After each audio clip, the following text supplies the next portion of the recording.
वक्फ bill पर supreme court के आदेश पर असदुद्दीन ओवैसी का बयान।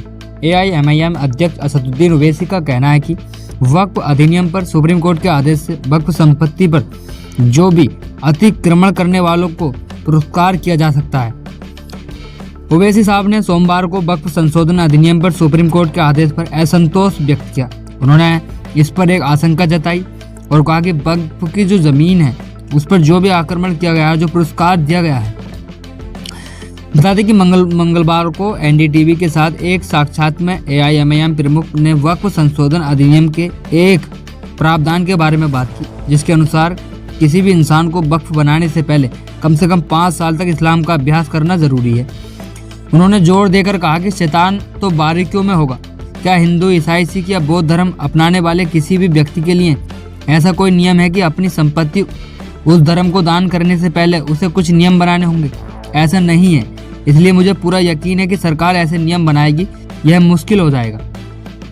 सुप्रीम कोर्ट उच्च न्यायालय ने सोमवार को वक्फ संशोधन अधिनियम 2025 के कुछ प्रमुख प्रावधानों पर रोक लगा दी, जिसमें एक खंड भी शामिल है कि केवल पिछले 5 वर्षों से इस्लाम का पालन करने वाले लोग ही वक्फ बना सकते हैं। लेकिन इसके पक्ष में संवैधानिकता की धारणा को रेखांकित करते हुए पूरे कानून पर रोक लगाने से इनकार कर दिया गया।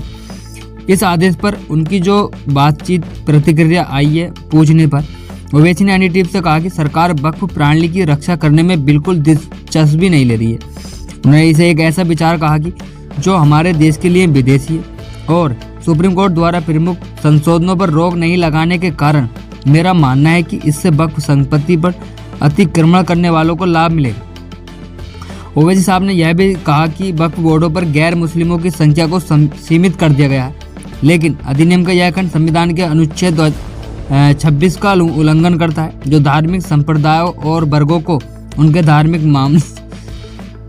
मामलों, संसाधनों और संपत्ति पर स्वतंत्रता प्रदान करता है। उन्होंने सवाल उठाया कि वक्फ बोर्ड में गैर मुस्लिमों को कैसे शामिल किया जा रहा है, जबकि हिंदू बंदोबस्ती बोर्ड, सिख गुरुद्वारा प्रबंधक समितियां या बोध गया ट्रस्ट के लिए यह बात सही नहीं है। असदुद्दीन ओवैसी ने कहा कि मुझे लगता है कि माननीय सर्वोच्च न्यायालय को इस अधिनियम के खिलाफ याचिकाओं पर अंतिम सुनवाई शुरू करनी चाहिए और हम इन सभी विचारों को फिर से सामने रखेंगे।